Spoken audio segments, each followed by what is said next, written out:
Hey, this is Christian Kane. You're listening to Dispatch Radio.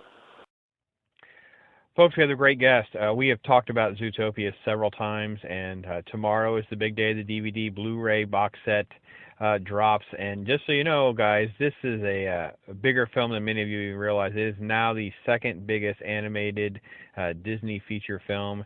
It is only behind Frozen, crossed over $1 billion globally. It was a great, great film, and we're great to have a guest with us now, Nate Torrence. He was the voice of the donut-eating cheetah.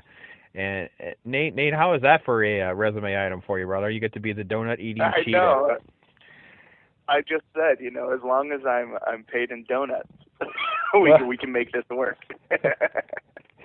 So let's go back to the beginning when you're trying to land the role. Did you get a chance to look at much of the script, or how was that sort of early days and early processes for you as going into a film like this?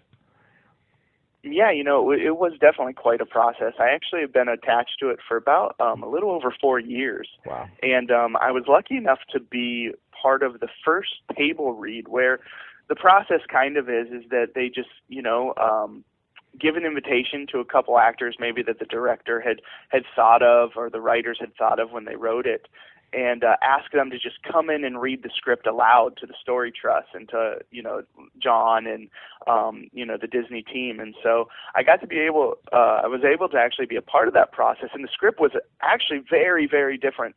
That's what's so amazing is over the 4 years to watch it grow and then to see the success that it became, you really have respect for their process.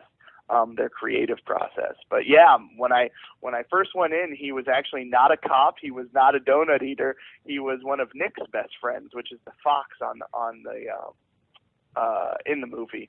But as the plot took its different twists and turns and the writing changed, I ended up being one of Judy's best friends, who is a police officer. And actually there's a small documentary on the DVD that kind of tells that story of all of the plot twists and turns that happened. Yeah. Fascinating.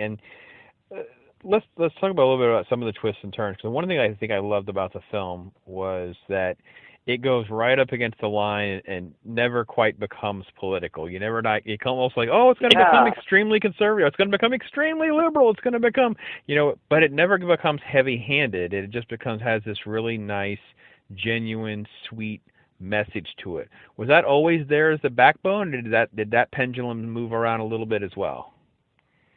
I think that's where I found the most respect for them. I think that they knew there were vices they wanted to deal with, that there were things in humanity that were interesting to them, especially coming from to the topic from like this animal idea of predator and prey, and how would these two kinds of animals get along, and how can that mirror our present day society?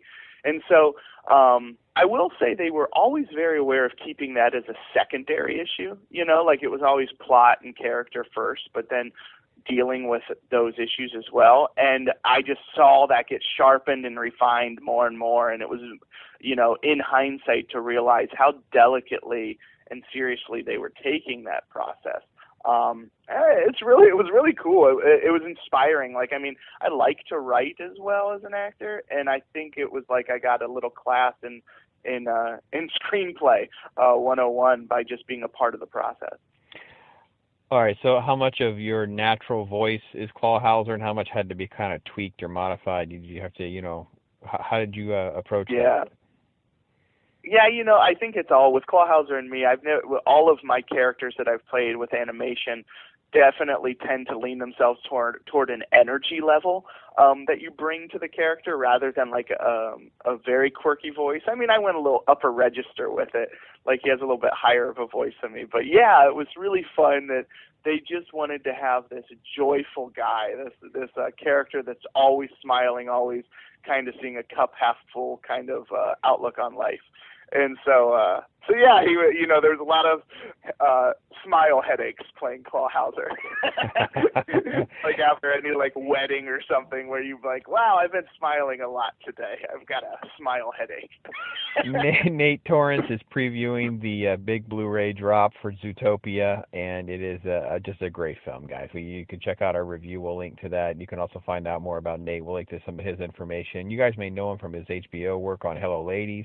He's had a lot of other great roles. And one thing that I enjoyed was Super Fun Night with kind of our opposite Rebel Wilson as well. And do you enjoy the voice work more than the in being in front of the camera, or is it kind of like a balance? You're just like, hey man, I got to pay the bills. It's funny that's definitely a world that's just opening for me. So it's really cool. I was able to jump pretty quickly into Disney, where I did 2 other animated shows, television shows with them. One still on the air called Stars vs. Force of Evil. But it's awesome. I will say it's really cool to have the balance of that. I think with on-camera, comedy has really become a lot more smaller and real and honest. And with your animated, you get to still be these big, broad, wacky characters. So yeah, I'm definitely enjoying both and thankful for both. So what does the family say? The wife's happier that you're not out there having to be shirtless, being the white guy, or is it? Are your kids happy because now you're like the cool cheetah eating donuts? I mean, you gotta get some brownie points for like at least the career moving around. Yeah, I will say street cred is through the roof with my 8-year-old daughter. I love. There's a part where she secretly whispers in my ear, "Can I tell them?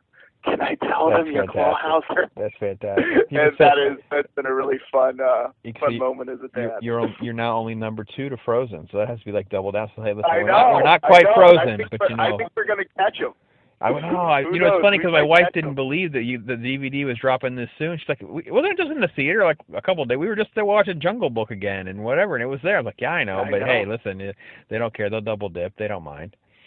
Yeah, no, that's the thing. I think that it's got some legs still in it, especially on the global side. It's still trugging along. Sure. I know we got to wrap up, Nate. Is there anything else going on for you? What's the next project for you? Can you tell us anything?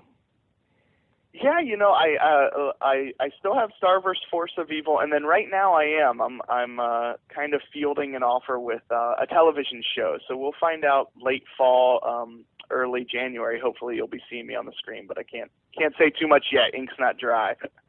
I know he's got a busy schedule. We have to let him go. Nate Torrence, it's great. Thank you so much for fitting us into your schedule, and we look forward to Zootopia doing very well, not only on the big Blu-ray, but let's see if it can close the gap on Frozen a little bit. That's definitely good stuff. Hey, there we go. Thanks for having me on, man.